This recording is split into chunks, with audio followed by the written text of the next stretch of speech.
परम धर्म में जाति क्या है?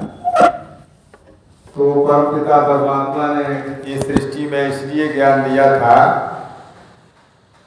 कि मनुष्य के कल्याण के लिए, क्योंकि ये सृष्टि का जो है अनवरत काल से सदा चलता रहता और चलता रहेगा।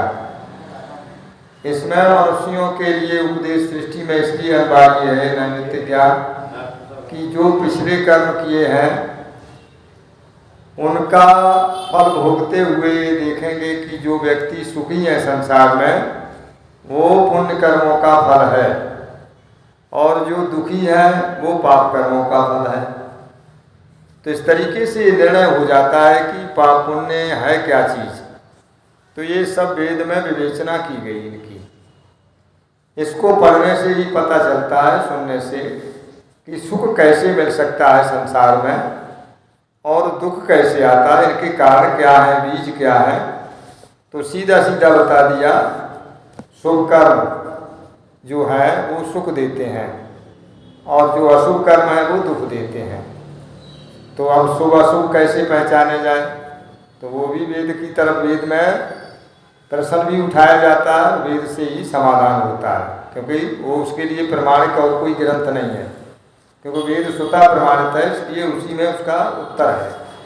तो इसलिए शुभ कर्म ऋषियों ने बता दिए कि वेद स्मृत सदाचारा स्वयं प्रियात्मना ये चतुर्विधु साक्षात धर्म लक्षणा।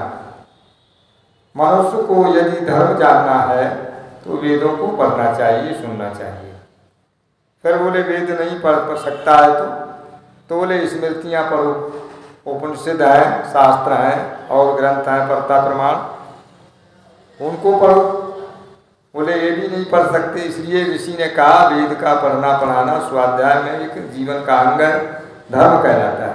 जैसे हमारे ये वृद्ध लोग बैठे हैं तो इस अवस्था में वानप्रस्थ की स्थिति में आ चुके हैं मास्टर साहब सब जने, तो इनको स्वाध्याय करना चाहिए जीवन में। स्वाध्याय में कभी प्रमाद नहीं करना चाहिए। स्वाध्याय करते हुए उससे ज्ञान बढ़ता है। घर में ग्रंथ रख के उन्हें पढ़ो। लोग सोचते हमारे पास कोई काम नहीं है इस समय, लेकिन हम देखते हैं कि मेरे पास बहुत काम है, लेकिन काम अपने स्तर का होना चाहिए। कोई किसी के काम के लिए तलाश करता है, कोई किसी के लिए काम को तलाश करता है। जिसका जीवन यात्रा में आत्म कल्याण का मार्ग है वो उसके पास तो सदा काम है। आत्म कल्याण करने वाले के पास सदैव काम है। शरीर पोषण वाले के साथ अभाव हो सकता है कि उसको कहीं मजदूरी ना मिले और वो उसके लिए तलाश करे, लेकिन आत्म कल्याण वाले के लिए तो 24 घंटा काम रहता है, हर समय, कभी खाली नहीं रहता। तो इसीलिए शायद ये जीवन आराम से बीत जाता है, पता ही नहीं चलता और ऐसा लगता है कि ये जीवन बहुत थोड़ा पड़ गया। हम उस बात को इसलिए तो कहा वेद इसमें सदाचारा, स्मृतियाँ पढ़ो। फिर कहा जी भी नहीं पढ़ सकते तो फिर क्या करें, तो कहा कि सदाचारी, जिसको कहते सत्संग, विद्वानों की संगति करनी चाहिए। उनकी दिनचर्या, उनका आचरण देख करके जीवन में मन में प्रश्न स्वाभाविक हो जाएगा पैदा। अब जब प्रश्न होगा तो उत्तर मिलेगा। उनकी दिनचर्या क्रिया को देख करके आप पूछोगे ये सब करने का मतलब क्या है, इसका क्या उद्देश्य है, ये क्यों किया जाता है, इससे क्या लाभ है, तो आपके उत्तर सामने होगा, आपको ज्ञान हो जाएगा। इसलिए सत्संग अनिवार्य जीवन के लिए इसीलिए बताया है। और सत्संग उसे कहते सत्य पुरुषों का संग और सत्य विद्या का श्रवण पठन करना और शुभ कर्म, इनको सत्संग कहते हैं। महर्षि दयानंद आर्य उद्देश्य रतनमाला में सत्संग की परिभाषा करते लिखते कि जिनके करने से मनुष्य का यह लोक और परलोक सुधरे वो सत्संग है, और जिसके करने से यह लोक बिगड़ जाए, जीवन और परलोक बिगड़ जाए, तो वो कुसंग है। तो ऐसे लोगों की संगति बताई गई जो विद्वान हैं, ईश्वर को जानने वाले हैं, परमात्मा की भक्ति करते हैं, सदाचारी हैं, विद्वान हैं, धर्मपरायण जीवन रखते हैं। उनके द्वारा आपको ये व्यवहार में संगति करनी चाहिए ताकि तुम्हारे अंदर ये बात आ जाए। और जो विद्वान साधु महात्मा हो गए हैं जिन्होंने ईश्वर को अपने जीवन से निकाल दिया, जिन्होंने ईश्वर को अपने जीवन से निकाल दिया। महात्मा तो हैं, साधु के भेष में है, महात्मा है, मुनि हैं, बहुत हैं, लेकिन ईश्वर को निकाल दिया उन्होंने अपने जीवन से, और वो महापुरुषों को ईश्वर बताने लगे, परमात्मा है, उनको परमात्मा बताने लगे जिन्होंने सृष्टि में जन्म लिया और जो सृष्टि में परमात्मा के दिए हुए पदार्थों पर जी रहे हैं। सूर्य चंद्रमा का प्रकाश मिल रहा है, उस परमात्मा का कोई भी इस सृष्टि का उनमें से कोई महापुरुष रचयिता नहीं, उनमें से कोई रचयिता नहीं है, और उनको परमात्मा बता रहे। तो ये सबसे ज़्यादा समाज के साथ धोखा है, और ये अंधविश्वास है, और इसको मान लेना हमारी मूर्खता है। एक बार हम गए तो दूसरी जगह जाने से पता चलता है, अभी बहनें आई हुई हैं तो घर पे पहुँचे तो हमने उन लोगों से अपनी बात रखते हैं, हमें और चर्चा का टाइम नहीं होता, हम तो जिस बात को गए हैं उसी बात को करेंगे, और बातें से हमारा कोई काम नहीं निकलता, ना तुम्हारा मेरे से, उनसे हमें कोई फायदा नहीं। तो पूछा गया तो किसी ने कहा हमारे गुरु राम भद्राचार्य हैं, किसी ने कहा कुछ, किसी ने कहा कुछ, उन सब में रिश्तेदारों ने बताया। तो हमने कि ठीक है, गुरु है, अच्छी बात है, गुरु तो कोई होना चाहिए जीवन में पढ़ाने के लिए, लेकिन पढ़ाते क्या है? गुरु पढ़ाते क्या है? आपको क्या पढ़ाते हैं? गुरु तो ठीक है, तो कहा गया कि गुरु तो कोई भागवत पढ़ाता है, कोई गीता पढ़ाता है, कोई पुराण पढ़ाता है, कोई कुछ पढ़ाता है, तरह तरह की बातें पढ़ाते हैं जो ईश्वर के विरुद्ध हैं। वेद को पढ़ाने वाला ही गुरु होता है। इसलिए ऋषियों ने कहा कि वो हमारा आदि गुरु जो काल से आच्छादित नहीं होता, मृत्यु में नहीं आता, दुख नहीं में होता, जन्म नहीं लेता है, दुख सुख से व्यापता नहीं, भूख प्यास उसे सताती नहीं, सदा नित्य विद्यमान रहता है। जिसने वेद का ज्ञान दिया है वह गुरु है। जिसने आदित्य, अंगिरा, अग्नि, वायु को ज्ञान दिया, ब्रह्मा को, जैमिनी को, और अब तक बताए जाते हैं महाभाष्य में कि 88,000 ऋषि हुए, और 88,000 ऋषि हुए जिन्होंने सबने उनसे वो ज्ञान सीखा। और महर्षि दयानंद से इस बात को पूछा गया कि आप किसी के मंतव्य को नहीं मानते, तुम्हारा मंतव्य क्या है? तो उन्होंने साफ ये कह दिया कि मेरा मंतव्य अपना कोई नहीं है, ये मंतव्य ब्रह्मा से लेकर जैमिनी पर्यंत जो ऋषियों का महाभारत काल तक काल रहा, वो मत को हम आपके सामने प्रस्तुत करते हैं, जिसे सब दुनिया के लोग भूल चुके थे। जो मनुष्य मात्र का मार्ग है, अपने अपने मर्जी से धर्म ग्रंथ, उन ग्रंथों के आधार पर अपने अपने अवतार, अपने अपने ईश्वर, अपने अपने धर्म बांट लिए।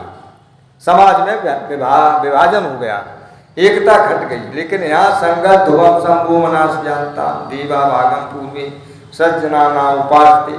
तो कहते हैं कि यहाँ परमात्मा उपदेश देता है कि सब मिलकर के चलो, ज्ञानी बनो, एक धर्म हो, एक ईश्वर हो, उसकी उपासना करो जो निराकार है।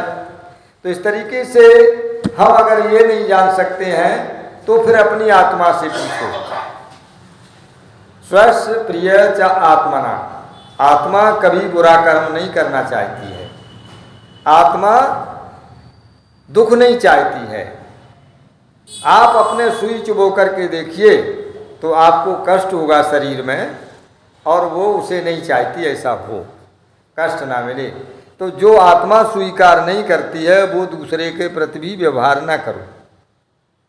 अगर इस बात को मनुष्य जान ले कि मैं दुकान पर बैठ करके कम तौल रहा हूँ तो ईश्वर को नहीं मानता हूँ, अगर ईश्वर को मानेगा सर्वव्यापक तो वो तौल रहा है तो कम नहीं तौलेगा, खराब नहीं देगा चीज़, कि वो किसी के पैसे ले रहा है। लेकिन ऐसा करते हैं और ईश्वर को मानते भी हैं।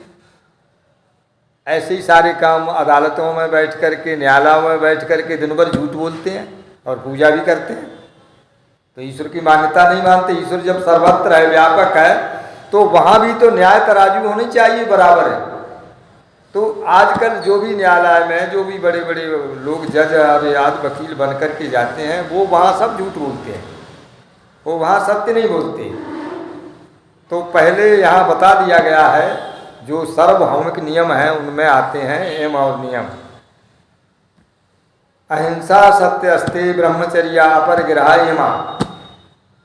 अगर इनका राष्ट्र में सब लोग नागरिक पालन करने लगे पढ़े लिखे, तो देश में जो अनैतिकता विश्व श्रृंखला फैल रही है, अपराध बढ़ रहा है, दुख बढ़ रहा है, हाय तौबा बढ़ रही है, खून बहाया जा रहा है, ये नहीं हो अगर इनका पालन कर लें। क्योंकि जब अहिंसा का पालन करोगे तो कहीं मन वाणी कर्म से हिंसा नहीं होगी। ना तो मन में विचार आएगा किसी की हानि पहुँचाएं, ना वाणी से कहोगे उसे कठोर वचन, ना आप कर्म से करोगे उसे दुख पहुँचाने का। तो मन वाणी कर्म से भी अहिंसा का पालन करना चाहिए। ऐसे नहीं कि जीव मारे ना, वाणी से भी कठोर शब्द झूठ बोलना ये भी हिंसा है, छल कपट और मन में विचार रखना दूसरे की हानि पहुंचाने के लिए, तो ये भी हिंसा है, अहिंसा नहीं है। तो दिन भर तो अहिंसा का राग लापते, दुकान पर झूठ बोलते, सबको कम देते, ठगते, फिर अहिंसा कहाँ गई? तो अहिंसा ये थोड़े ही कि जीव जंतु कीड़े मकोड़े न मरे थे, हिंसा है मनुष्यों के साथ अभद्रता का व्यवहार वाणी से कर्म से हो रहा, तो अहिंसा का कहाँ पालन हो रहा? अहिंसा ये सार्वभौमिक नियम है। ऋषि दयानंद कहते इस बात को सर्वथा सर्वदा मनुष्य को इसका आचरण करना चाहिए, सब जगह सब समय सब काल में, ये कहते हैं। तो सर्वथा सर्वदा ऐसे ही वाणी से, ऐसे ही किसी चीज का मन में विचार ना उठे, चोरी करने का, पराई पदार्थ लेने का भी मन में विचार ना आए। एवं नियम तो मैं आया कि अहिंसा सत्य अस्ते, अस्ते माने चोरी त्याग, चोरी की मन में कामना ना हो, चोरी करने का कर्म ना हो, चोरी का कोई विचार मन क्रम वाणी से न, किसी कोई चोरी करवा लाया हो या करवा दी हो हमने वाणी से किसी से कि तू चोरी कर ले, तो वहाँ अस्ते का पालन नहीं हुआ, क्योंकि हमने समर्थन किया। और चोरी कर लाया तो उसका भी समर्थन कर दिया, झूठ बोलने वाले का, जो अहिंसा का पालन नहीं करता, झूठ वो समर्थन कर दिया, तो समझ लो अस्ते नहीं, चोरी में शामिल है आप। शरीर से नहीं किया लेकिन समर्थन कर दिया आपने, तो वो चोर का समर्थन कर दिया, झूठ का, तो ये अहिंसा का पालन नहीं हुआ, अस्ते का पालन नहीं हुआ। आप चोरी में शामिल हैं, आपने जरूर नहीं की है लेकिन आप उसमें शामिल हैं। तो इसी तरीके से इन बातों को मन कर्म वचन से अपने उतारना चाहिए हर एक व्यक्ति को, तब इसमें धर्म में प्रवेश हो सकते हो, नहीं तो इसमें प्रवेश नहीं कर सकते। आप कहते रहना ईश्वर ऐसा नहीं है किसी के दबाव में हो, किसी लालच में आ जाए, उसे मंदिर की नहीं जरूरत तुम्हारे, उसे तुम्हारे फूल मालाओं की जरूरत नहीं, उसे तुम्हारी मिठाई की जरूरत नहीं, उसे तुम्हारी श्रद्धा की सत्यता की जरूरत, समर्पण भाव है, तब तो वो तुम्हारी सुनेगा बात को। और अगर इस बात से अलग हो तो ये रिश्वत है कि हमने माला पहनाई तुम्हें, हमने मिठाई खिलाई तुम्हें, तुम्हारे लिए मंदिर बनाया, तुमने हमारी बात क्यों नहीं मानी, तो ये रिश्वत देना, इस तरह की पूजा करना। परमात्मा इस पूजा से कभी इसको स्वीकार नहीं करता है। जो रामायण में तुलसीदास कहते हैं, निर्मल मन जन सो मोय भावा, मोय कपट छल छिद्र न भावा। तो निर्मल जिसका मन पवित्र है मन कर्म वचन से, उसी को ईश्वर की भक्ति में सम्मिलित होगा। और समस्त प्राणियों को अपनी आत्मा के समान समझना, तो अहिंसा के पुजारी हो सकते हो।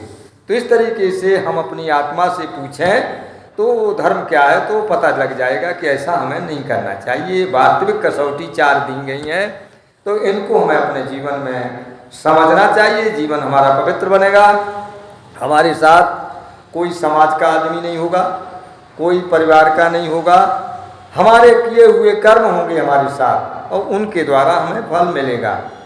नाती पोता बेटा बेटी सब यहीं रह जाते हैं और हम अकेले चल देते हैं, और अकेले चल के कहाँ जन्म लेंगे, जो हमारे कर्म होंगे उनके अनुसार मिलेगा। तो इस बात को हमें सोचना चाहिए, इस तरीके से हमें अपनी ये विचारधारा बदल लेनी चाहिए। तो आगे वेद का मंत्र कहता है, एक बहुत अच्छी शिक्षा देता है, न सधने नमस्याभ्रे चस्ते चारु जनेषु प्रभवाणम इंद्रियम वृषा चंद्र भवती हरियतु वृषा क्षेमेण धना मघवा यदवनंती। इसका मतलब क्या है कि जो अध्यापक व उपदेशक उपदेशकर्ता एकांत में एकाग्र चित्त से जनेषु प्रसिद्ध मनुष्यों में, चारु माने कहते हैं, चारु शब्द का अर्थ है सुंदर, इंद्रियां मन को अच्छे प्रकार कहता और सबको उत्तम बोध की कामना करता हुआ समर्थ होता है, तो प्रशंसित विद्या और धन वाला, स्वच्छंद सुख बरसाने वाला, रक्षण के सहित विद्या शिक्षा युक्त वाणी को व्याप्त करता है, वही नम्र विद्वानों में प्रशंसा को प्राप्त होता है। इसका भावार्थ है कि उत्तम विद्वान सभाध्यक्ष सब मनुष्यों के लिए सब विद्याओं को प्राप्त करके सबको विद्यायुक्त बहुश्रुत रक्षा व स्वच्छंदता युक्त करे, किसी को पराधीन न करे। जैसे अपना विद्यावान होकर के चाहे राजकार्य में भाग ले, चाहे सन्यासी बने, चाहे ब्राह्मण बने, चाहे व्यापारी वैश्य बने, सब विद्या प्राप्त करके औरों को भी उस योग्य करे, बढ़ाए। तो इसमें का स्वच्छंदता, किसी को पराधीन ना करे, स्वतंत्रता दे दे। कर्म करने में सब जीव वैसे भी स्वतंत्र हैं, फल भोगने में परतंत्र हैं। तो ये तो ईश्वर की व्यवस्था है कि कर्म करने में स्वतंत्र हो, फल भोगने में परतंत्र। तो इसलिए सबको स्वतंत्रता दी जाए, किसी पर थोपा ना जाए, किसी को बंधन में ना डाला जाए। पास बुला करके विद्वान या आचार्य या राजा उसकी जैसी रुचि हो, जिस योग्यता उसके अंदर हो, संस्कार हो, उनके अनुसार उन्हें कर्म करने की अनुमति दे। जो जो जिस लायक हैं उनको उस तरीके का काम करने की अनुमति दे, तो संसार में कलेश नहीं हो सकता, वृद्धि होगी, सुख शांति बढ़ेगी। जिसमें जैसी योग्यता है और इसके विपरीत पक्षपात से करेगा तो फिर बात पतन की ओर चली जाएगी। क्यों कि जो व्यक्ति धार्मिक नहीं, शास्त्रों का ज्ञाता नहीं, विद्वान नहीं, वो कभी सभा अध्यक्ष बनने की योग्य नहीं, उसे कोई काम नहीं सौंपना चाहिए। एक बात बताओ, अपने शुभम को इनमें कोई लक्षण ना हो, इनमें कोई ऐसी योग्यता ना हो